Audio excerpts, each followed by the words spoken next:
क्या खूब कहा है। जेल एक ऐसी यूनिवर्सिटी है जहाँ से शायद आपको कोई डिग्री ना मिले, पर वहाँ से आप क्राइम में मास्टर करके निकलोगे। जय हिंद दोस्तों, मैं आपका भाई मोहनी शिवनी आजम आज आपके सामने एक ऐसी जानकारी रखूँगा जो जानकारी आपको किसी भी इंटरनेट प्लेटफॉर्म पे नहीं मिलेगी। साथ ही साथ ये जानकारी अगर आपको हासिल करनी होगी, ज़िंदगी के अनुभव से काम लेना होगा। मैं बात कर रहा हूँ यरोड़ा जेल के बारे में। यरोड़ा जेल एक ऐसा जेल है जो साउथ एशिया में बड़े जेलों में एक जेल है और ये जेल का निर्माण था अंग्रेज़ों ने 1871 में। ये जेल महाराष्ट्र के पुणे में स्थित है और ये जेल में कई फेमस और इनफेमस हस्ती इनकासरेटेड हुए हैं। अब इस जेल के बारे में डिटेल बात करने से पहले मैं आपको भी बता दूं कि ये सारी इन्फॉर्मेशन को मैं आपको 5 हिस्सों में बताऊंगा। जेल के इन एंड आउट के बारे में, जेल के ओवरव्यू के बारे में और साथ ही साथ जेल के अंदर अगर दुर्भाग्यपूर्ण आपके भविष्य में जाना लिखा हो या आप हो वहाँ पे, तो आपको किन बातों का ख्याल रखना है। जेल 512 एकड़ में स्थित है। इसमें फेमस लोगों में father of the nation Mohandas Karamchand Gandhi से लेके हमारे देश के पहले प्रधान सेवक पंडित जवाहरलाल नेहरू इस जेल में रह चुके हैं।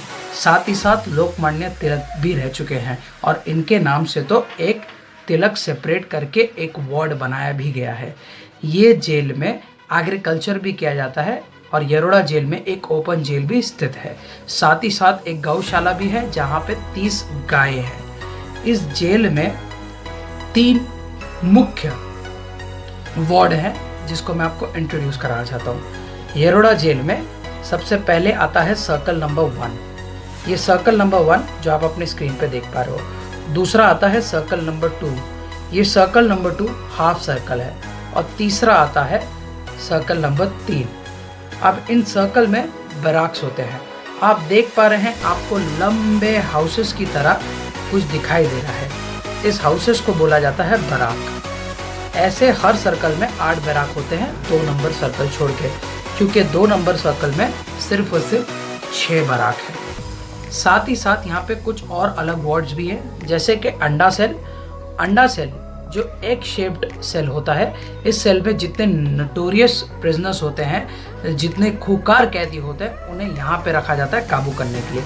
साथ ही साथ इस जेल में तिलक सेपरेट करके भी एक वार्ड है जहाँ पे कैदियों को रखा जाता है। इस जेल में एक छोटा सा हॉस्पिटल भी है जिस हॉस्पिटल में बेसिक उपचार होता है। अब आते हैं जेल की एंट्रेंस में। हर किसी को जेल में एंट्रेंस लेते वक्त इस चेक पोस्ट से गुजरना पड़ता है। यहाँ पे हर कैदी को नेकेड करके चेक किया जाता है। साथ ही साथ आपके पेपर वर्क भी यहीं पे होते हैं। अब हम बढ़ते हैं आगे दूसरे भाग में। अब हम बात करेंगे जेल के डूज एंड डोंट्स के बारे में। आप जब भी जेल में दाखिल हों या आपको दुर्भाग्यपूर्ण जेल जाना पड़े, तो इस बात का खास तौर पे ख्याल रखें कि आप शूज़ पहन के ना जाएं, खास करके एक्सपेंसिव शूज़, क्योंकि वहाँ पे जैसे ही आप जेल में एंट्री करेंगे, आपके शूज़ आपसे ले लिए जाएंगे और दुर्भाग्यपूर्ण वो शूज़ आपको रिटर्न नहीं किए जाते। कई लोगों का कहना है कि वो जूतों को बेच दिया जाता है या फेंक दिया जाता है, तो शूज़ आर नॉट अलाउड। आप प्लानिंग करके स्लीपर्स पहन के जाएं, क्योंकि ये आपके लिए आगे बहुत ही ज़्यादा उपयोगी होगा। जब भी आप दुर्भाग्यपूर्ण जेल में जा रहे हों, आपको मजिस्ट्रेट कस्टडी में देके जेल में ट्रांसफ़र किया जा रहा हो, तो आप अपने पॉकेट में कम से कम 1000 से 2000 रुपये रखें। ये आपको आगे काम आएगा और किस तरह काम आ गया ये मैं आगे आपको वीडियो में बताऊंगा। उसके बाद आप बेल्ट वगैरह घर में ही या घर वालों के ही हाथों में दे दे। बेल्ट वगैरह बिल्कुल ना लेके चले। कोशिश करें अंदर एक टी शर्ट, ऊपर से एक शर्ट और एक पैंट और 2 अंडरवेयर, एक अंडरवेयर पॉकेट में रख के और एक अंडरवेयर पहन के आप जो है, और हो सके तो अंडरवेयर के ऊपर एक शॉर्ट्स पहन लें जो आप घर पे पहनते हो और फिर पैंट पहने, ताकि आपको वैरायटी मिल जाए कपड़ों की जब आप जेल में रहो, क्योंकि जेल में साफ़ सुथरा रहना बहुत ज़्यादा ज़रूरी है। एक बार जब आप जेल में एंट्री करते हैं तो आपके पेपर वर्क चेक किए जाते हैं। उसके बाद आपको आपका नाम पूछा जाता है, आपको आपका एरिया पूछा जाता है, आप किस क्राइम कौन से क्राइम के अक्यूज्ड हो ये आपको पूछा जाता है। और ये सारी जानकारी देने के बाद आपको चेक किया जाता है, आपको निर्वस्त्र यानी कि नेकेड करके आपको बेगर कपड़ों के अच्छे से चेक किया जाता है, इंस्पेक्ट किया जाता है। अगर उन्हें संशय या शक होगा आप पे तो आपके दोनों टांगों को फैला के आपके एनस यानी कि आपके गूदे को भी चेक किया जाता है, कहीं आपने ड्रग्स, अफीम, चरस, गांजा लेके तो अंदर एंटर नहीं हो रहे हो। एक बार जब आप ये कर लेते हो तो उसके बाद आपको वेटिंग रूम में बिठाया जाता है, और वेटिंग रूम में कुर्सियाँ वगैरह नहीं होती, तो नीचे बैठने की आदत डालें। और चप्पल का एक फ़ायदा ये होता है कि चप्पल आप ज़मीन पे रख के उस पर आप बैठ सकते हैं ताकि आपका बम गंदा ना हो। जब 20 से अधिक लोग उस वेटिंग रूम में जमा हो जाते हैं फिर आपको लेके जाया जाता है एक सेल में। अमूमन तौर पे अगर मैं येरोड़ा सेल की बात करूं तो येरोड़ा में आपको सर्कल नंबर 2 में ही लेके जाएगा, 1 नंबर बैराक में। वो दिन आपका हनीमून पीरियड होता है, हमेशा याद रखिए वो दिन आपका हनीमून पीरियड होता है, क्योंकि वहाँ पे आपको खुद से खाना दिया जाता है, वहाँ पे आप खाना खाते हैं, वहाँ पे आप कैंची में सोते हैं, सीजर में। अब सीजर टाइप स्लीपिंग पैटर्न क्या होता है ये मैं आपको बता देता हूँ। सबसे पहली चीज़, ये आपका सर है और ये आपका पैर है, तो आप ऐसे सोए तो दूसरा बंदा ऐसा सोएगा, यानी कि यहाँ इसका सर और यहाँ पे उसका पैर, यानी कि आपके सर पे उसका पैर और उसके सर पे आपका पैर, ऐसे करके एक साथ आपको सुलाया जाता है। और सुबह 5 बजे आपको उठाया जाता है। 5 बजे उठाने के बाद आपकी काउंटिंग होती है। काउंटिंग के बाद आपको जो है बाहर छोड़ा जाता है। बाहर छोड़ते साथ ही आपको सबसे पहले साबुन, आपके आई कार्ड डिस्ट्रीब्यूट किए जाते हैं। आपका आइडेंटिटी कार्ड वहाँ पे आपको दिया जाता है। ये आईडी कार्ड आपके पास होना अनिवार्य है, अगर नहीं होगी तो मार पड़ेगी। साथ ही साथ आपको नहाने के लिए एक साबुन, एक तेल, 50 to 100 ml आपको हेयर ऑयल मिलता है।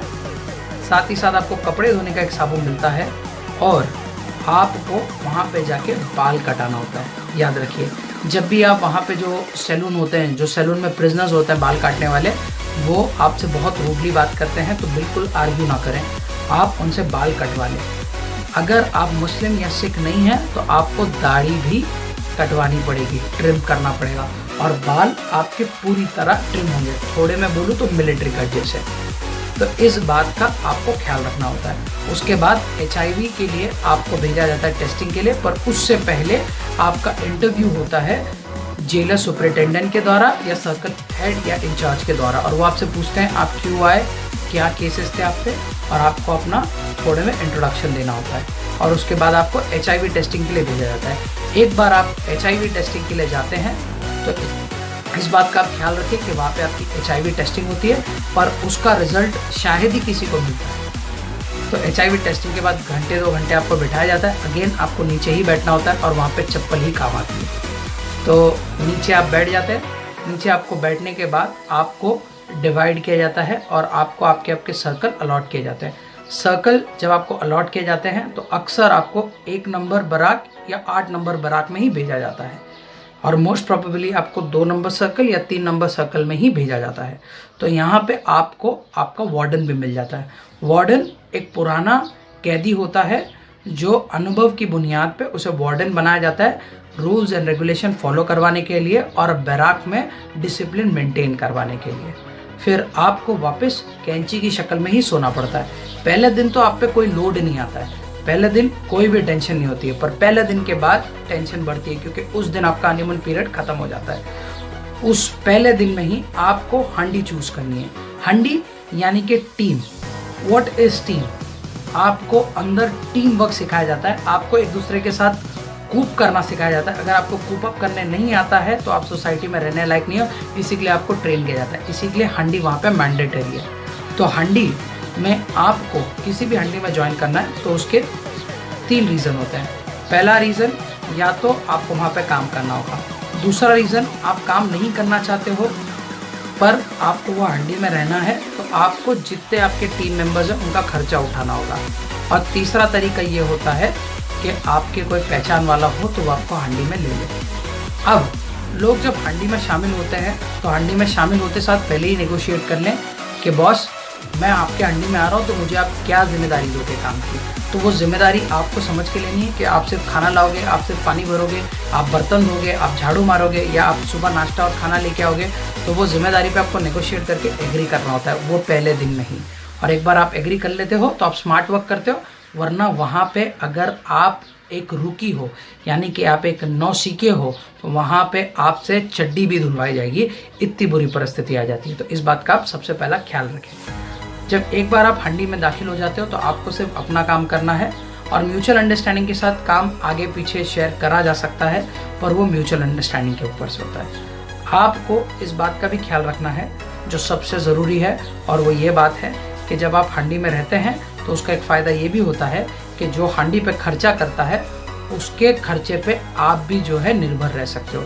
जैसे कि अगर आपको किसी तरह का एडिक्शन है, आपको व्यसन है, आप सिगरेट, तंबाकू और गुटखा ये सब के आदी हो, या फरसान वगैरह या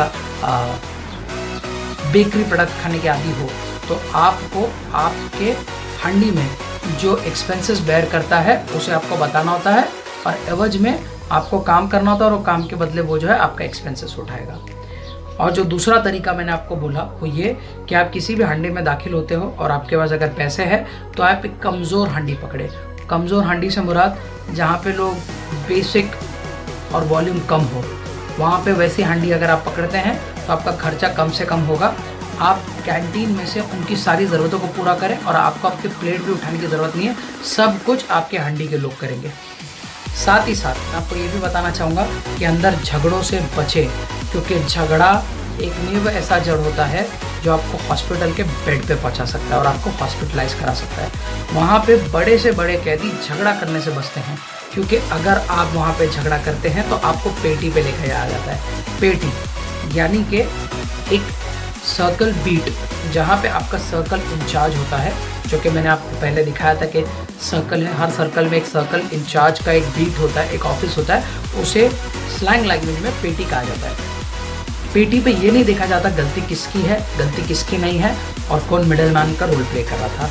वहाँ पे सीधा आपको मारा जाता है, और अगर आप आर्ग्यू करते हो तो आपको इतना मारते हैं कि आप हॉस्पिटल के बेड पे पहुँच जाते हो। तो बिल्कुल भी झगड़ा ना करें। जेल में एक चीज़ का और ख्याल रखें कि महीने में 2 बार कैंटीन खुलती है। अब आपको कैंटीन के ताल्लुकात से मैं ये बता दूं, इनफैक्ट 3 तरीके से मंगवा सकते हो अगर आप स्मार्ट वर्क करते हो तो। पहला तरीका जो मैंने वीडियो में आपको पहले बोला था कि जब भी आपको मजिस्ट्रेट कस्टडी में भेजा जाता है, आपको सबसे पहली चीज़ ये करनी होती है कि अपने जेब में 1000 से 2000 रुपये रखें।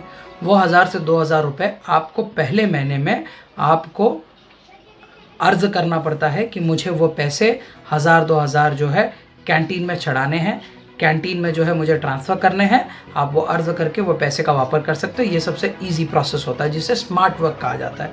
और दूसरा प्रोसेस होता है वो है पोस्ट ऑफिस के ज़रिए। आपके फैमिली मेम्बर्स आपके यूटी नंबर यानी कि आपके अंडर ट्रायल नंबर, एक यूनिक आइडेंटिफिकेशन नंबर होता है आपके आई कार्ड पे, साथ ही साथ आपका सर्कल और आपका बराक नंबर, ये लिख के आपको जेल के एड्रेस पे मनी ऑर्डर किया जाता है। वो मनी ऑर्डर आपको मिलता है 4 से 10 दिन में, और उसकी रिसिप्ट आपको मिल जाती है। वो रिसिप्ट मिलने के बाद आपको उस बुक में आपको नोटिफाई कराना होता है कि आपका ये रिसिप्ट नंबर है और आप ये पैसों को वापरना चाहते हो। ये प्रोसेस थोड़ा लेंदी है, आप जेल में जाएंगे तो इसे प्रॉपरली समझ पाएंगे, और मैं यही दुआ करूँगा कि हम में से कोई भी जेल ना जाए। और तीसरा तरीका, जो तरीका है इनलीगल तरीका, और वो तरीके में क्विक रिस्पॉन्स आपको मिलता है, और वो तरीका है ब्लैक में, यानी कि ब्लैक में चोरी छुप के पैसे अपने अकाउंट में मंगाना। अब आप सोच रहे होंगे ये कैसे हो सकता है, तो मैं आपको बताता हूँ। जेल में हर चीज़ हो सकती है। जेल में आपको सिगरेट मिल सकता है, जेल में आपको तंबाकू मिल सकता है, जेल में आपको सारी आरामदेह सहूलियत जैसे कि आपके अंडरवेयर्स, आपके बनियान, आप स्लीपर, बकेट, ब्रश, टूथपेस्ट, सब कुछ आपको जेल में मिल सकता है। You name it and you get it. बस आपको पैसे फेंकने आने चाहिए। Now coming to the point, आपको अगर ब्लैक में पैसे मंगाने, ये सबसे आसान तरीका होता है, इंस्टेंटली होता है, बस खर्चा ज़्यादा होता है। आपको आपके कैंटीन जो अलॉट किया जाता है आपके सर्कल में, वहाँ पे आपको बाबा को पकड़ना होता है। बाबा एक हवलदार रैंकिंग ऑफिसर होता है। ये बाबा को आप अपने फैमिली मेम्बर्स का नंबर दें और अपने फैमिली मेम्बर्स को आप पहले से ही इत्तला कर दें, तो बाबा उनको अपने मर्जी के अनुसार फ़ोन करता है और फ़ोन करने के बाद वो जगह पे बुलाता है और पैसे लेता है। अगर आपको 2000 रुपये चाहिए कैंटीन में, तो आपके फैमिली मेम्बर्स को 4000 रुपये देने होंगे। जी हाँ, 50-50 ये रेशो चलता है। आपको इस बात का भी ख्याल रखना है कि बाबा कोई भी ई ट्रांजैक्शन या इलेक्ट्रॉनिक ट्रांजैक्शन नहीं करते हैं। वो आपसे हार्ड कैश लेंगे और आपको सामान देंगे। अब जो लोग गरीब परिस्थिति से आते हैं, जिनको खाने के लिए पैसे नहीं होते हैं और जिनको जो है अपनी ज़रूरतें पूरी करनी होती हैं, तो वो इस तरह से ज़रूरत पूरी कर सकते हैं। कैंटीन महीने में 2 बार खुलता है और कैंटीन खुलने के बाद कैंटीन में जो सामान लाया जाता है वो चेक पोस्ट वाले गेट से सर्कल तक ट्रॉली में लाया जाता है। एक बड़ी ट्रॉली होती है, तो उस ट्रॉली को पुश करने के लिए लेबर्स की ज़रूरत पड़ती है। तो आप बाबा से कोऑर्डिनेट करके वहाँ पे लेबर बन के जा सकते हैं और बतौर में, एवज में, बदले में आप जो है बाबा से डील कर सकते हैं कि आप मुझे एक एनवलप, एक साबुन, एक टूथपेस्ट दे दीजिए, मैं लोडिंग अनलोडिंग का काम कर लूँगा। इस तरह आप नेगोशिएट करके जो है अपनी ज़रूरत को पूरा कर सकते हैं। साथ ही साथ मैं ये भी बताना चाहूँगा कि जो लोग अंडर ट्रायल पे नहीं होते हैं, बल्कि जो इनकासरेटेड होता है, जिन्हें सज़ा हो जाती है, उन्हें वहाँ पे कमाने के लिए पैसे भी मिलते हैं और जेल में उनकी सज़ा माफ़ भी होती रहती है। उनको कुछ काम करने होते हैं, जैसे कि हाउस कीपिंग वाला काम, सुतार का, फर्नीचर का काम, वेल्डिंग का काम और हेयर कटिंग का काम, फिर एग्रीकल्चर का काम, फिर अगर आप पढ़े लिखे हो तो लिखा पढ़ी का काम। तो ऐसे बहुत से काम होते हैं, तो ये आप काम वहाँ पे कर सकते हैं। Now the moral of the story is कि जेल में ना जाए, और जो लोग जेल में सज़ा काट रहे हैं वो अपनी पढ़ाई भी पूरी कर सकते हैं। यहाँ तक कि एक मशहूर क्रिमिनल जो एक स्मगलर था सिंगापुर का, जिसका नाम था मेजर पॉल, उसको कोल्हापुर से पुणे के येरोड़ा जेल में शिफ्ट किया गया था। वो बंदे ने येरोड़ा जेल में अपनी लॉ पढ़ाई कंप्लीट की थी और लॉ कंप्लीट करने के बाद आज वो कई कैदियों को जो बेकसूर जेल में फंसे थे उन्हें आज़ाद करा रहा है। तो ऐसे आप मिसाल भी क्रिएट कर सकते हो। साथ ही साथ मैं आपको ये भी बताना चाहूँगा कि जेल में आपको हर 14 दिन में आपकी तारीख होती है कोर्ट की। अब आप पूछ रहे होंगे या सोच रहे होंगे तारीख क्या है, तो मैं आपको बता दूं, तारीख के बारे में मैं आपको तीसरे पार्ट में बताऊंगा। ये आएगा कोर्ट से जुड़े हुए मैटर्स में। अब हम बात करेंगे कोर्ट से जुड़े हुए मैटर्स के बारे में। आप अगर जेल में हैं और आप अंडर ट्रायल में हैं तो हर 14 डेज़ में आपकी तारीख आती है। अगर आप उस सिटी के आसपास के इलाके में हो तो चांसेस है कि आपको जेल के अंदर ही आपकी तारीख आएगी, जिसे वीसी कोर्ट कहा जाता है, यानी कि वीडियो कॉन्फ्रेंसिंग कोर्ट। वहाँ पे जज आपको देखती है और देखने के बाद वीडियो कॉन्फ्रेंस के ज़रिए आपकी तारीख ख़त्म हो जाती है। तो दुआ करें कि आप वीडियो कॉन्फ्रेंसिंग कोर्ट ना आए, क्योंकि अगर आपको वीसी कोर्ट नहीं आती है तो आपको फिज़िकली उस कोर्ट में हाजिर होना होता है, और जब आप उस कोर्ट में हाजिर होते हो तो आपके पास ज़्यादा चांसेस होते हैं अपने परिवार से मिलने के लिए, बात करने के लिए, ऐसी चीज़ें जो मैं आपको आगे बताऊंगा। पर अगर आपको वीसी कोर्ट लगता है, यानी कि वीडियो कॉन्फ्रेंसिंग कोर्ट, तो आप पहली फुर्सत में ऐसे हाथ उठा के रखें ताकि जज आपको देखे, और जैसे ही जज देखे वैसे ही तुरंत आप कह दें कि मैडम मेरी गुजारिश है आपसे, आप मुझे फिज़िकली अपने कोर्ट में बुलाएं, मुझे कुछ बात आपको कहनी है जो मैं यहाँ नहीं कह सकता। इस तरह बात करके जो है आप वीसी कोर्ट से फिज़िकल कोर्ट में ट्रांसफ़र ले सकते हैं। पर अगेन आपको बहुत ही प्रोएक्टिव रहना होगा ये काम करते वक्त, क्योंकि ज़्यादातर जजेस निगलेक्ट करते हैं ये सब चीज़ों को। उसकी वजह ये है कि बहुत से केसेस पेंडिंग होते हैं, और जब आपको फिज़िकली कोर्ट में जाने का मौका मिलता है तो जैसे ही आप जेल के 300 से 400 मीटर के दायरा पार करते हैं, पुलिस वाले आपको खुद ब खुद ऑफर करते हैं, या फिर आपको उनसे पूछना पड़ता है कि साहब मुझे घर पे फ़ोन करना है, मुझे फ़ोन करने दो, आपका क्या है, मैं इस बात का ख्याल भी रखूँगा। तो इस तरीके से करने से पुलिस वाले आपको फ़ोन करने देते हैं, एवज में आपको पुलिस वालों को ब्राइब देना होता है, क्योंकि ये गिव एंड टेक रिलेशन होता है। आप फैमिली को फ़ोन करके इन्फॉर्म कर सकते हो कि इतने इतने बजे तक मैं कोर्ट में पहुंच जाऊंगा और कोर्ट में आपको मैं मिल पाऊंगा, तो आप हाजिर रहें। साथ ही साथ आप कोर्ट में जितने बजे भी पहुँचें, आप समझ जाएं कि 3 से 4 घंटे लगते ही हैं, तो वो 3 से 4 घंटे आपको मिलते हैं आपके फैमिली मेम्बर से आपको बात करने के लिए। आपने अगर अर्बन सिटीज़ में 2 से 3 हज़ार रुपये और गांव देहात इलाके में या फिर काउंटी साइड में अगर आप 1000 रुपये भी दे देते हैं तो वो पुलिस वाले आपको आपके परिवार के साथ बैठ के खाने देंगे, वो साथ ही साथ आपको कपड़े एक्सचेंज करने देंगे, वो आपको और भी ज़रूरत की चीज़ें लेने देने देंगे। तो ये सारी चीज़ें हो जाती हैं। पर अगर आपके पास पैसे नहीं हैं तो बॉस दुनिया आपको एंटरटेन नहीं करेगी। आपको कम से कम 200 रुपये तो देना ही पड़ेगा, तब जाके वो फ़ोन पर बात करने देंगे और आमने सामने बात करने देंगे। और इस बात का आप ये भी ख्याल रखें कि no videography and photography is allowed, क्योंकि अगर उनको थोड़ा भी शक हो जाएगा तो वो आपको एंटरटेन नहीं करेंगे। एक बार आपकी तारीख हो जाती है, आप कोर्ट में वापस जेल में वापस चले जाते हैं। एक बार आप जेल में वापस चले जाते हैं तो आपको जो है फिर से यही प्रोसेस को फॉलो करना है जो जेल की रूटीन है।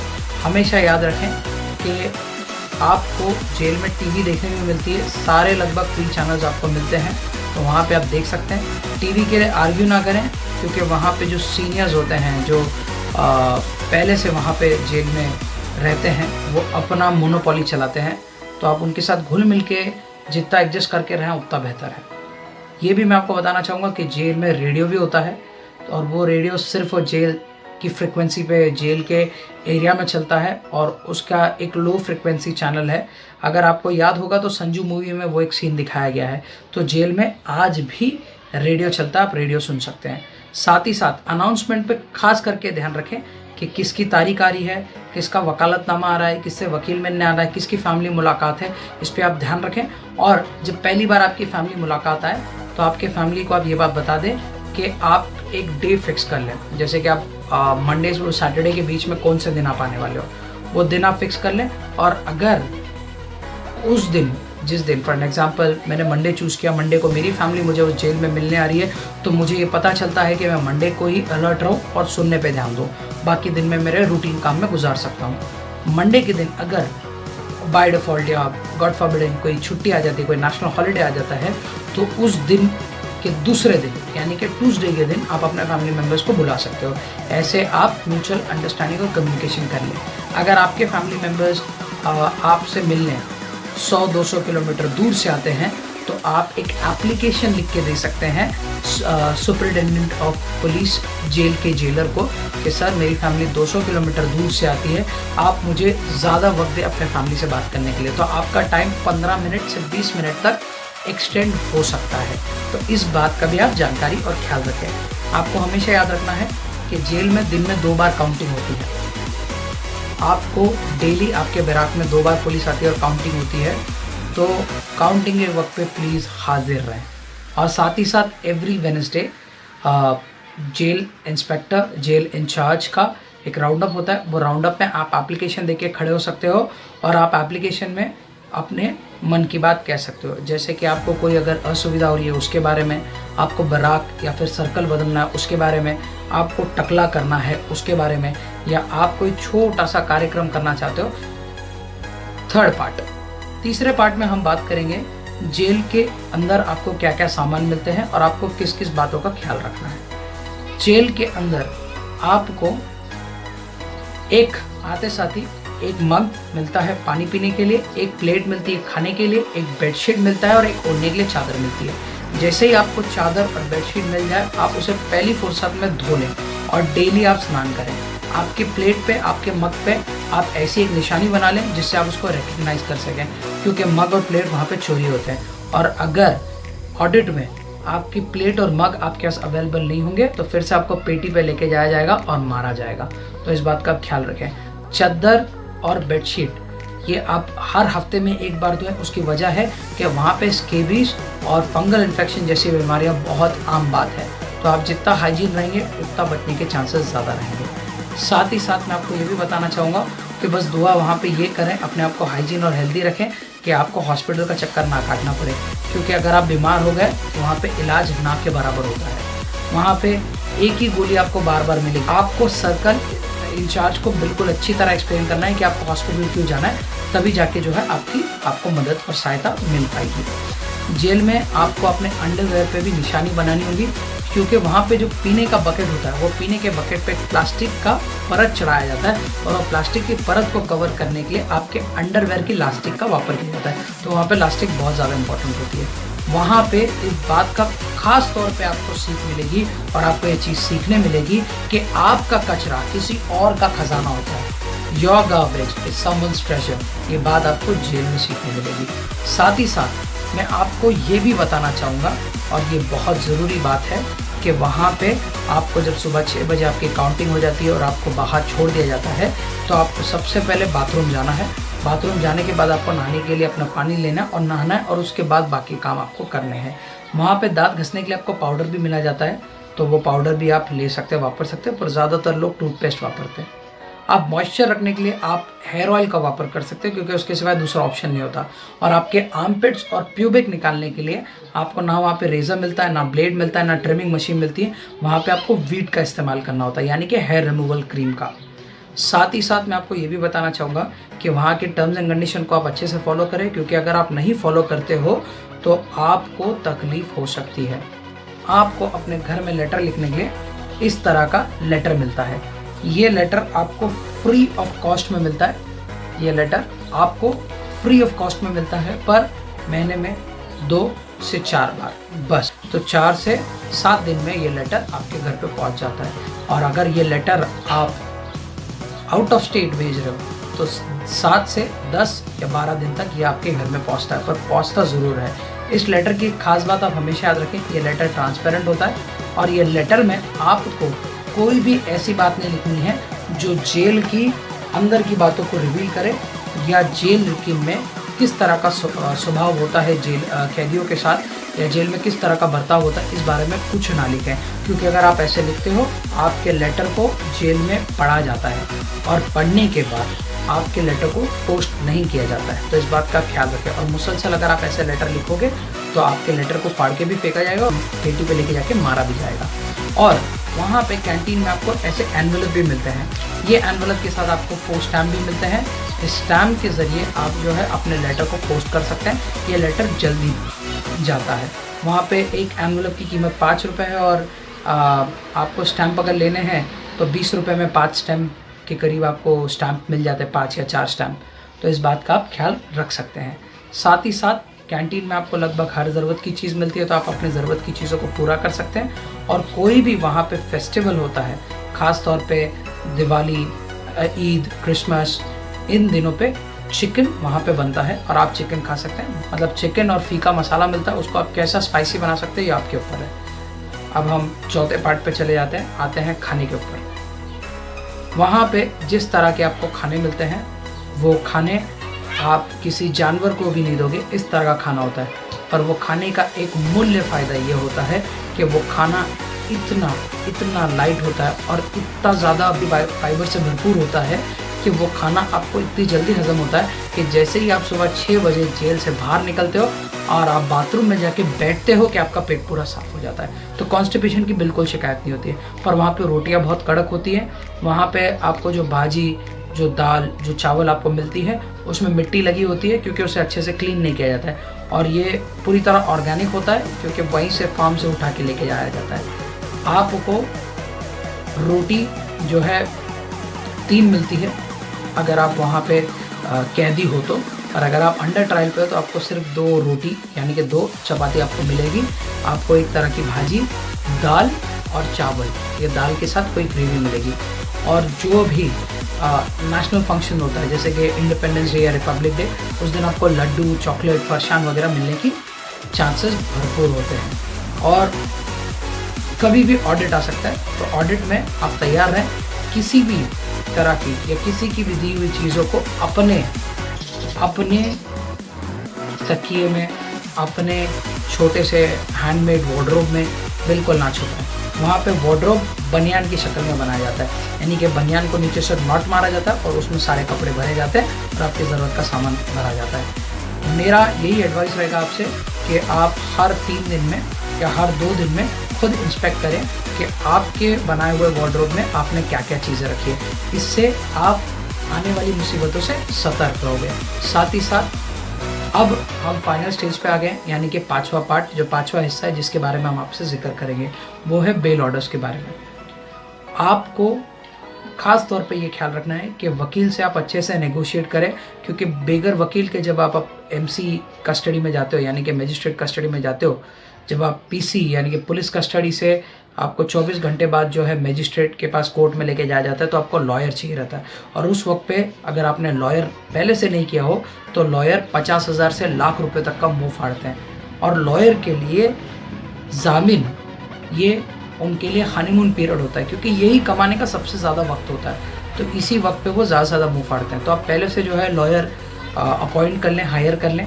और लॉयर अगर आप गांव देहात में या फिर सेमी अर्बन एरिया में या फिर तालुका वाइज सिटी लेवल पे रहते हैं, तो लॉयर की जामीन करने की फ़ीस होती है 6,000 से 15,000 के बीच। आप कैसे नेगोशिएट करते हो। और अगर आप सिटी मेट्रो सिटी जैसे मुंबई, बेंगलोर, पुणे, दिल्ली में रहते हो, तो वहाँ पे 15,000 से 25,000 का रेंज होता है। आप किस तरह नेगोशिएट करते हो उसके ऊपर है। कभी भी याद रखें, लॉयर जो आपको डेट देता है वो डेट पे ज़्यादातर आपको जामीन नहीं मिल पाती है, आपको बेल नहीं मिल पाती है। और एक बार आपको बेल मिल जाए, यानी कि बेल ऑर्डर मिल जाए या बेल लेटर मिल जाए, तो उसे लोकल लैंग्वेज में या फिर जेल की भाषा में लकोटा भी कहा जाता है। तो लकोटा आपको जेल के बाहर एक पेटी होती है जिसे रिलीज पेटी कहा जाता है। उस पेटी में आपको उस लकोटे को डालना होता है, तब जाके जो है आपके कैदी बाहर छूटते हैं। अब वो क्या वक्त होता है, इस वक्त के बारे में मैं आपको बता देता हूँ। आपको याद रखना है कि अगर स्पेसिफिकली मैं येरोडा की बात करूँ, तो येरोडा में संडे और नेशनल हॉलीडेज़ अगर छोड़ के मैं बात करूँ, तो मॉर्निंग सुबह 7:30 बजे पेटी खोली जाती है, फिर सुबह 9 बजे और फिर 10:30 बजे खोली जाती है। और आफ्टरनून में 3:30 बजे, फिर इवनिंग 4:30 और लास्ट 5:30 को खोली जाती है। और संडे या नेशनल हॉलीडे के दिन सिर्फ सुबह 8:30 बजे खोला जाता है। और इस वक्त पे अगर मैं आपको एक एग्जांपल दे देता हूँ, अगर आप 7:30 बजे के पीरियड में अगर आप लकोटा उस बॉक्स के अंदर, उस रिलीज बॉक्स के अंदर आप डालते हो, तो आपको 7:30 बजे अगर आपका लेटर जाता है, तो आपका नाम अनाउंस होते होते 9 बज जाते हैं और आपको बाहर निकलते निकलते तकरीबन 1 बज जाते हैं, सारे पेपर वर्क और फॉर्मेलिटी करते हुए। अगर आपने जो पैसे लेके आए थे या आपने पोस्ट के ज़रिए जो पैसे मंगाए थे, वो पैसे आप इन कैश नहीं कर पाए, यानी कि वो पैसे को आप कैंटीन में नहीं लगा पाए, तो आप उस पैसों को हार्ड कैश रिटर्न ले सकते हो। ये कानूनी प्रावधान है।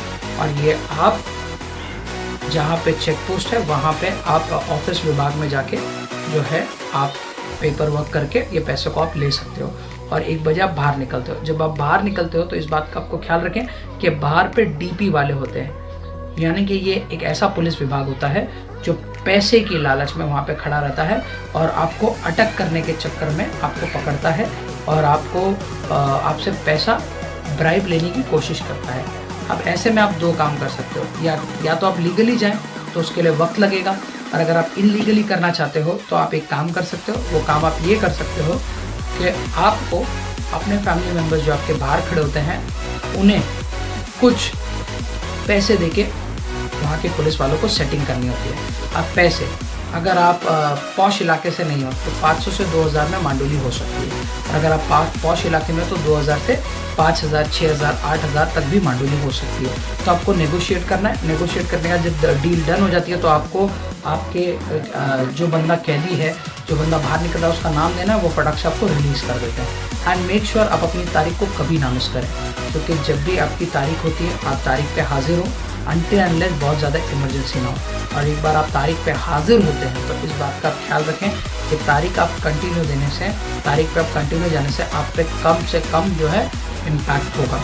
और अगर आप तारीख पे नहीं जाएंगे तो आपके खिलाफ वारंट निकल सकता है, और एक बार वारंट निकल गया तो फिर से बेल होना बहुत मुश्किल होगी। उम्मीद करता हूँ मैंने येरोडा जेल से संबंधित जो भी जानकारी आपको दी है वो जानकारी आपके लिए काफ़ी यूज़फुल साबित होगी।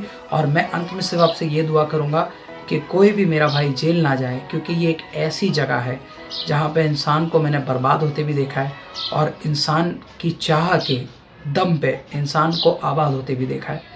उम्मीद करता हूँ मेरी ये जानकारी आपके काम आई होगी। मैं आपका भाई मोहनीश इब्ने आज़म आपसे इजाज़त लेता हूँ। अस्सलामु अलैकुम। जय हिंद, जय महाराष्ट्र।